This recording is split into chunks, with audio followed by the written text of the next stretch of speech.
you're gonna bite into them and they're gonna be just sweet.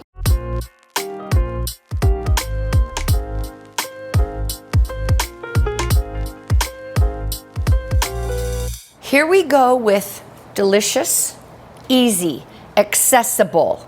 It's a take on the traditional word tray bake from the Brits, really translated into everything in a cookie sheet. Who doesn't love that? Good ingredients, things that marry well together with flavor, and you could really, truly have dinner in about 20 minutes. If you wanted to make it totally plant-based, take out the protein and put in tofu, and you could have a really delicious plant-based dinner. So we're going to start with organic, boneless, skinless chicken thighs. Now I know there'll be a few skeptics out there going, you've taken out the bone and the skin, that gives all the flavor. But to go back to what I started with, easy and quick. Quick is the word. With the bone in and skin on, the chicken takes double the time to cook. I am using a Moroccan spice. It's a blend of all things that are delicious, like cumin and saffron and pepper, and it just comes in this great little bottle, and I'm just sprinkling it all over the chicken. So just like so. I'm gonna lay these on the olive oil tray. Now again, as many or as few as you like. Just gonna give my hands a wash up. So, what goes with chicken? What goes with this sort of Moroccan style flavor? I'm gonna say, for sure, artichokes. Capers, Southern Mediterranean. Garlic cloves, whole and peeled. And what's gonna happen here is we're just gonna scatter them all over. Those cute little baby peppers. Now, I went to buy the baby peppers. Baby peppers just grew really large. Baby went to grandma size. What am I going to do? I'm not going to cry about it. I'm going to cut them up so that they are sort of that little baby pepper. So you know the ones I mean. They're hothouse grown. They're BC quality. They're lovely. Capers. What could be more Southern Mediterranean than capers? I've got some dried olives. I've got some big green olives. If they're big like this, I'm going to cut them in half. Whatever olive that you have in your refrigerator. Here's a great way to do cleanup. You've got 5 olives in a jar. You've got maybe 8 artichokes in a jar that, oh my gosh, you opened it the last and then it didn't get used. And we have now a medley of black and green olives and whatever. These are beautiful little char-fired artichokes. They come in a jar from California. They're fantastic. They come just like this. Drain off the brine, and here we go. We certainly need an onion, and we don't want it overpowering. So I am just going to cut this into wedges, and that's going to get scattered in there. We need potatoes. So what we're going to do is we're going to cut them into little wedges, and they get scattered all over the top.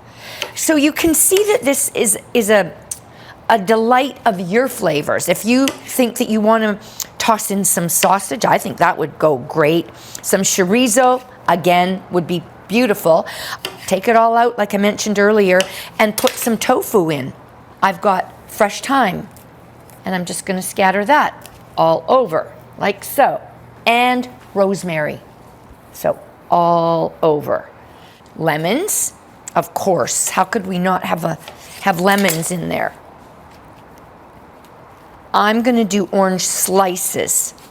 So that orange is going to kind of lay on the top.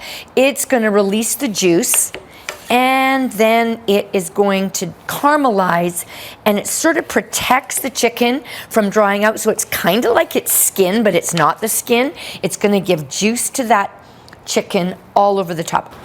Want to do a little bit of gray salt. Gray salt is a little bit coarser.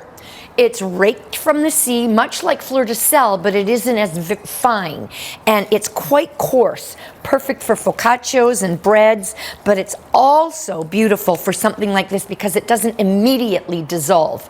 I think I could use maybe a touch more of my Moroccan spice just so that the vegetables get a little bit of a hit.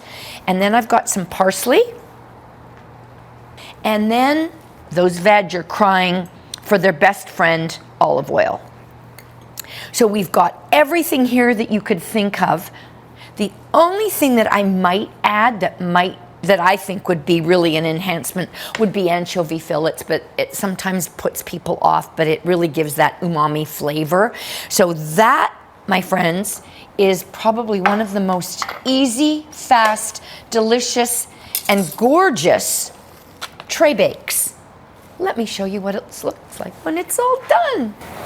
And there is your beautiful chicken Moroccan tray bake finished. You're not going to replate this. You're going to put it on a rack just like this, family style, dig in. I think it could probably use a little drizzle on top of that chicken, and your tray bake is delightful. The potatoes are beautiful and roasted. You can see that. They're all browned. The peppers, the orange is still moist. You've got all the flavors in here. And the nice part, those garlic cloves, you're going to bite into them and they're going to be just sweet. They're not going to be heavy and aggressive garlicky. They're going to be sweet and tender. I love it. Make it your own. This is my blueprint. You can add twists and turns to it, but if you really want dinner in 15 minutes, let's jump on that UK bandwagon and go to tray bake. Hope you like this. I think it's great. Give it a go.